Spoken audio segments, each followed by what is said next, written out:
안녕하세요. 업무 효율을 올려주는 구글 시트. 이번 시간에는 구글 시트의 데이터를 사용해서 피봇 테이블 만드는 작업을 해보도록 하겠습니다.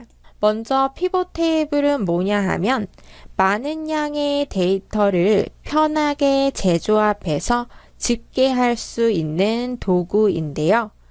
원본 데이터가 이런 식으로 구성이 되어 있다면 원본 데이터를 행과 열 위치에 각각 재배치를 하고 이를 기준으로 다시 집계를 해서 클로스텝 테이블을 쉽게 만들 수가 있습니다. 무슨 말이냐 하면 왼쪽에 데이터가 작성이 되어 있죠. 보시면 날짜, 지점, 품목, 개수, 매출액이 정리가 되어 있습니다. 2022년 2월 3일 서울 지점에서 TV를 42개 판매를 해서 매출액이 이렇게 나와 있다는 정보가 있죠. 이런 정보를 재배치를 해서 통계용 표를 만들 수가 있습니다. 먼저 재배치를 할 때는 행 위치, 행 부분에 어떤 필드를 기준으로 그룹화 시킬 건지 그룹할 항목을 배치를 시켜 놓고요.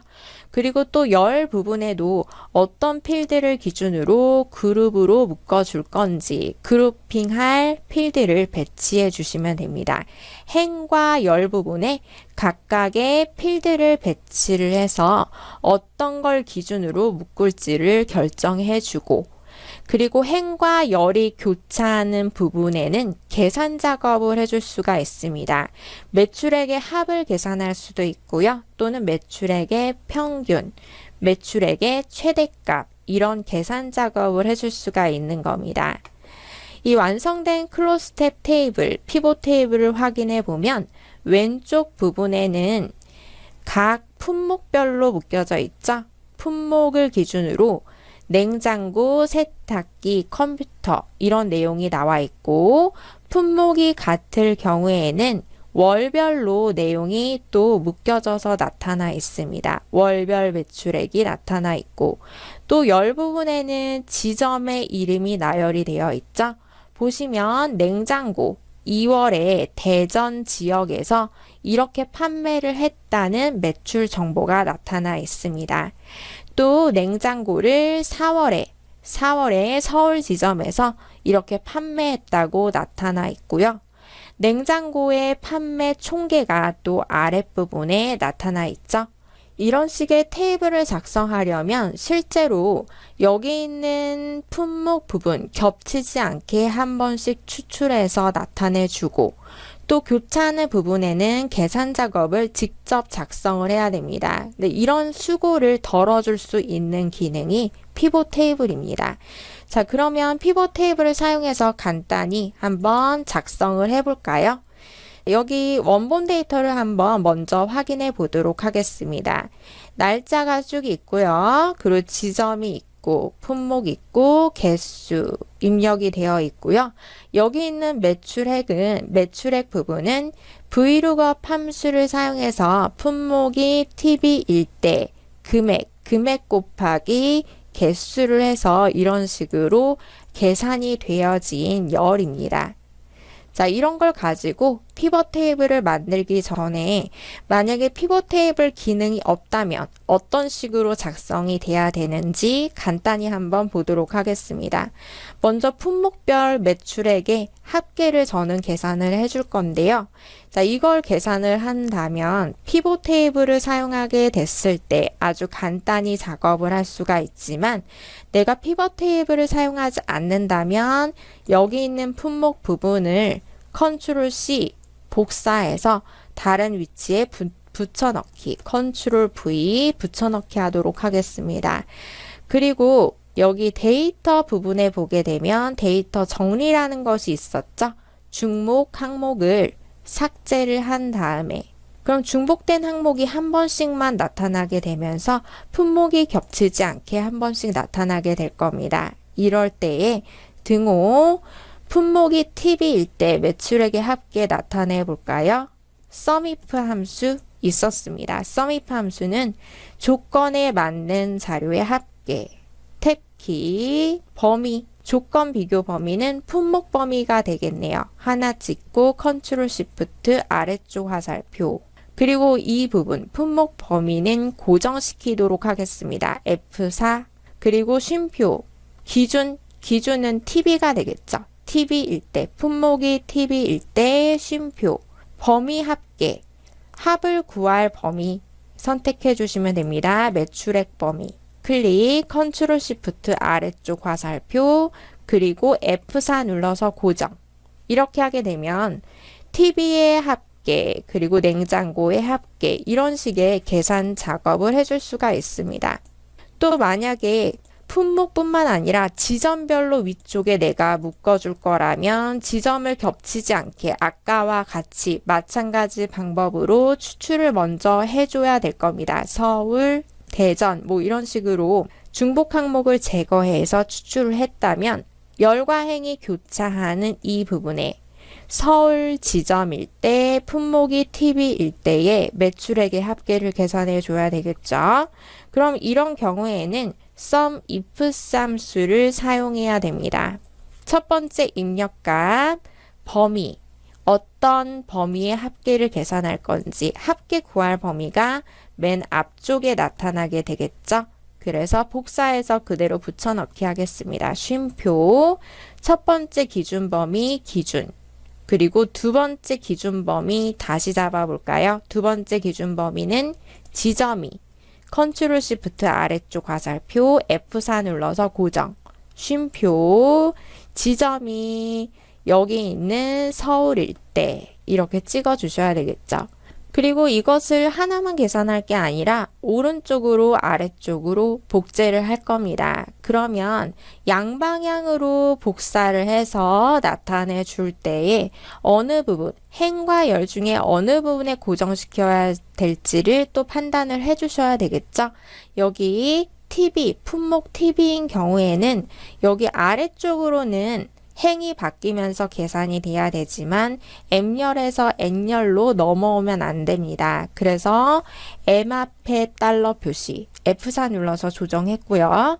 그리고 여기 있는 이 부분, 서울 이 부분은 오른쪽에 대전으로 넘어와야 되지만 아래로 내려오면 안 됩니다. 그래서 행 앞에 달러 표시 이거 잘 이해가 안 가시면 혼합 참조 부분 다시 한번 강의 돌려보시기 바랍니다. 자, 이렇게 해서 작성을 했으면 이것을 드래그 여기까지 채워볼까요? 그리고 금액이기 때문에 천 단위 구분기호 쉼표로 아니면 통화 형태로 이렇게 나타내 주도록 하겠습니다. 자, 이런 작업을 내가 직접 계산 작업을 해서 나타내 줄 수도 있지만 클로스텍을 사용하면 아주 간단하게 작업을 할 수가 있습니다. 한번 작업해 볼까요? 제일 먼저 데이터 범위 인식할 수 있도록 데이터 범위 안쪽에 이렇게 셀 포인터 두시고요. 여기 보시면 삽입에 피봇 테이블이라고 있습니다. 이 구글 시트에서는 이름이 피봇 테이블이지만 엑셀에서는 피벗 테이블이라고 되어 있습니다. 일단 한번 들어가 보겠습니다. 이렇게 하게 되면 범위가 자동으로 인식이 돼서 범위가 매출 집계 시트의 B의 2셀부터 끝에 F34셀까지 자동으로 인식이 되었고요. 삽입 위치, 피벗 테이블을 어디에다 배치를 할 건지 저는 기존 시트에다가 배치해 보도록 하겠습니다. 기존 시트 오른쪽에 아이콘 클릭해서 어느 위치부터 나타내 줄 건지 여기부터 이렇게 해서 확인 만들기 눌러주도록 하겠습니다. 그러면 이런 식으로 행과 열 값이라는 게 보이게 되고요. 오른쪽에 이렇게 창을 보게 되면 행, 열, 값, 필터라는 게 있습니다. 그 추천이 있죠. 추천. 각 날짜의 평균 개수, 각 지점의 평균 매출, 각 품목의 개수 합계 이런 식으로 추천이 나옵니다.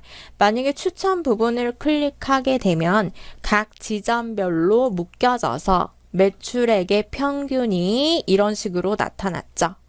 만약에 이 작업을 피봇 테이블이 아니라 실제로 직접 작업을 하게 된다면 지점을 복사한 다음에 중복된 항목을 제거하고 계산 작업은 average if 함수 사용해서 조건에 맞는 자료의 평균을 계산해 주셔야 되는 겁니다. 근데 피벗 테이블을 사용하면 이렇게 간단하게 작업을 할 수가 있습니다.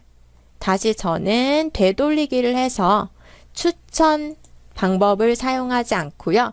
직접 배치를 하도록 하겠습니다.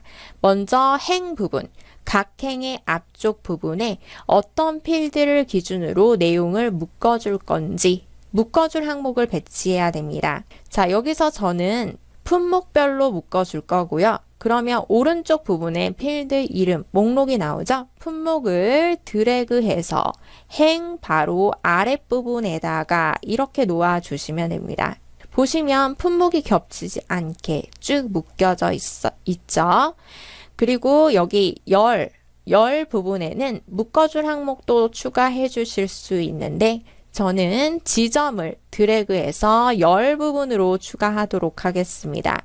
열 바로 아래쪽에다가 드래그 이런 식으로 나타났죠. 보시면 또 지점이 겹치지 않게 경북, 대전, 서울, 성남 이런 식으로 나타나 있습니다. 그리고 열과 행이 교차하는 부분이 값인데요. 어떤 계산을 해줄 건지 매출의 합계 계산해 볼까요? 매출 드래그 값에다가 이렇게 놓아주시면 됩니다. 보시면 매출 요약 기준 sum 함수 사용이 됐죠. sum이 합계를 구하는 함수이고요. 여기 요약 기준은 합계뿐만 아니라 평균, 개수, 최대값, 최소값 이렇게 다 계산식을 바꿔줄 수 있습니다. 저는 합계 그대로 두도록 하겠습니다. 그러면 위에 직접 계산한 내용과 같은지 한번 비교를 해볼까요? 보시면 여기 오른쪽에 있는 피벗 테이블 편집기는 닫아주셔도 되고요. 아니면 피벗 테이블의 바깥쪽을 한번 클릭해 주시면 사라지게 됩니다. 보시면 TV서울의 매출 확인해 볼까요? 같게 작성이 된 거 확인이 되실 겁니다. 이렇게 금액이 같죠? 그리고 서울의 냉장고 금액이 같게 계산이 된 거 확인이 되실 겁니다. 자, 이런 식으로 피벗 테이블을 간단히 만들 수가 있고요. 또 수정도 쉽다는 장점이 있습니다. 저는 여기에 열 위치에 배치를 해놨던 지점을 드래그해서 행 위치로 끌어볼까요? 이렇게 하게 되면 품목, 먼저 냉장고를 기준으로 묶고 냉장고일 경우에 지점에 매출의 합계가 이런 식으로 세로로 나타나 있습니다. 각 행의 앞쪽 부분에 묶여 있죠. 그리고 품목보다 지점을 먼저 드래그해서 위쪽에 배치를 해주게 되면 지점을 기준으로 묶여지고 지점이 같으면 품목별로 이런 식으로 나타난 거 확인이 되실 겁니다.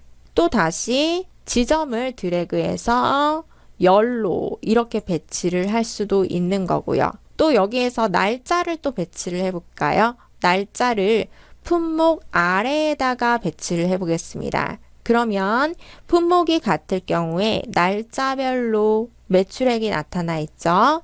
이때 날짜에서 오른쪽 버튼을 또 누르면 피봇 날짜 그룹 만들기라는 것도 있습니다. 그룹으로 묶어줄 수 있는데 저는 월별로 내용을 한번 묶어볼까요? 그러면 2월에 관한 거, 3월에 관한 거, 4월에 관한 거 이런 식으로 통계가 또 바뀌어지게 됩니다. 이번에는 아예 지점을 빼볼까요? 지점 X 눌러서 이렇게 제거할 수 있고요.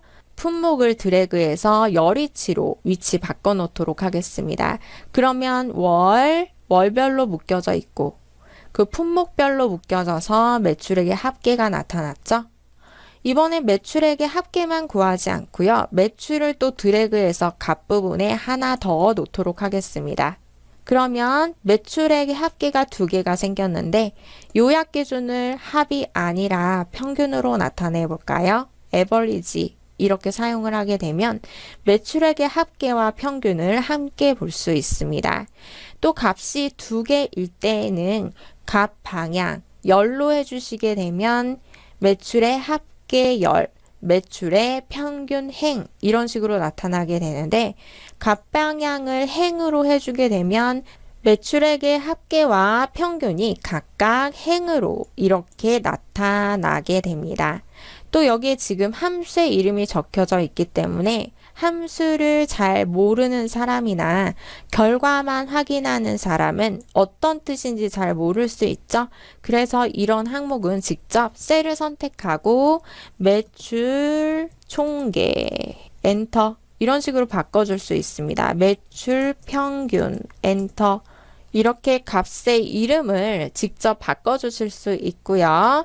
여기 보시면 또 총계라는 것이 더 나타나 있죠.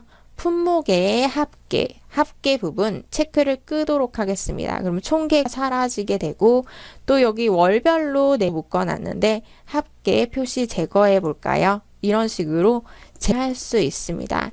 행 라벨 반복은 월이 이렇게 한번 건너뛰기 되지 않고 계속해서 반복해서 나타나게 하겠다는 얘기입니다.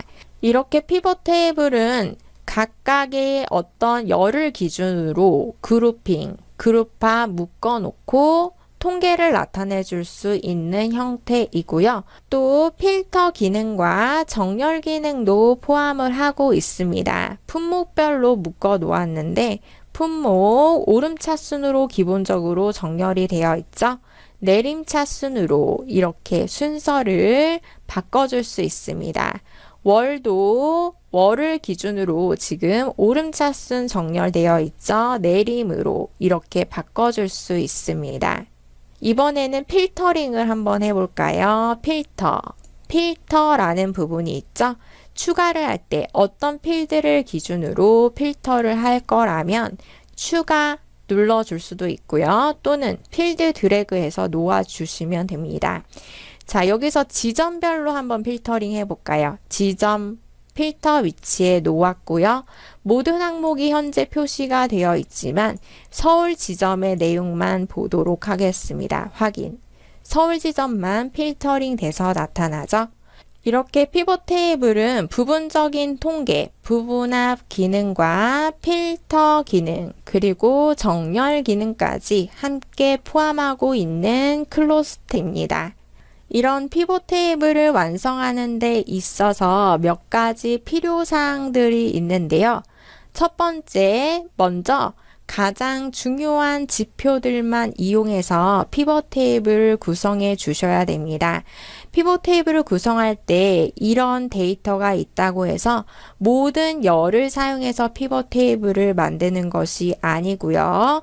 업무의 목적을 위해 가장 우선시되는 지표들이 있을 겁니다. 가장 우선시되는 지표들을 두세 가지 선정한 다음에 행과 열 부분에 해당 필드를 기준으로 배치를 할 수가 있습니다. 또 두 번째로 집계에 알맞은 데이터 형태를 준비해 놓아야 되는데요. 원본 데이터를 작성할 때 첫 번째 행에는 반드시 필드에 이름이 들어가 있어야지 이런 이름들을 배치를 해서 피벗 테이블을 만들 수가 있습니다. 필드명이 누락되면 배치를 제대로 해줄 수가 없겠죠. 또 비어있는 행이 있게 되면 피벗 테이블이 제대로 만들어지지 않습니다. 비어있는 행과 열이 없이 이렇게 값이 다 채워진 형태로 내용을 구성해 주셔야 됩니다. 피벗 테이블 하나 더 연습해 볼까요? 저는 부서별 주문 시트에서 작업을 해볼 건데요. 먼저 데이터 작성 시에 이런 식으로 빈 공간 없이 내용 제대로 작성해 주셔야 되고요. 한 행, 첫 번째 행에 꼭 필드의 이름이 제대로 들어가 있어야 됩니다. 그리고 나서 이제 여기 있는 데이터들을 어떻게 배치해서 클로스텝 테이블을 만들 건지를 파악해 주셔야 되는데요. 주로 숫자가 있는 이런 부분은 값으로 사용을 하게 됩니다. 그리고 중복되는 항목이 있는 이런 부분은 행이나 열 부분으로 묶어서 표현을 해주면 통계용 클로스텝 테이블을 제대로 완성을 할 수가 있습니다. 저는 여기서 부서와 상품명별로 재고금액과 주문금액의 합계 나타내 볼까요? 그리고 필터링 할 때에는 할인 수량을 기준으로 내용 필터링 되도록 만들어 보도록 하겠습니다. 그러면 목록 안쪽에 커서 두고 시작하면 되겠죠. 삽입의 피봇 테이블 들어가서 범위는 자동으로 인식이 되어 있습니다. 새 시트에다가 만들어 볼까요? 확인. 그리고 나서 행 위치에는 부서를 드래그해서 놓도록 하겠습니다. 그리고 열 위치에는 상품명을 놓아 볼까요? 열과 행이 교차하는 부분에는 계산이 되게끔 할 건데 주문금액과 재고금액의 합계가 나타나도록 하겠습니다. 재고금액과 주문금액을 드래그해서 올려 놓아 주셔도 되고요. 추가 눌러 주셔도 됩니다. 재고금액과 주문금액 이렇게 나타났죠? 그리고 값방향은 열 방향이 아니라 행 방향으로 내용 놓도록 하겠습니다. 여기 이름 바꿔볼까요? 재고금액, 주문금액 이런 식으로만 적도록 하겠습니다. 그리고 필터 위치에는 추가 할인 수량을 기준으로 필터링 되도록 할 건데요. 할인 수량이 3개일 때와 4개일 때 정보에 대해서만 통계를 내도록 하겠습니다. 자, 이런 식으로 나타났죠? 이렇게 피벗 테이블 연습을 하실 때는 영상을 보면서 연습을 하셔도 되지만 여기 기존에 있는 데이터를 보고 어떤 형태의 표를 만들지 먼저 판단을 해 주시고요. 여러 가지 형태의 피벗 테이블 완성해 보시기 바랍니다. 수고 많으셨습니다.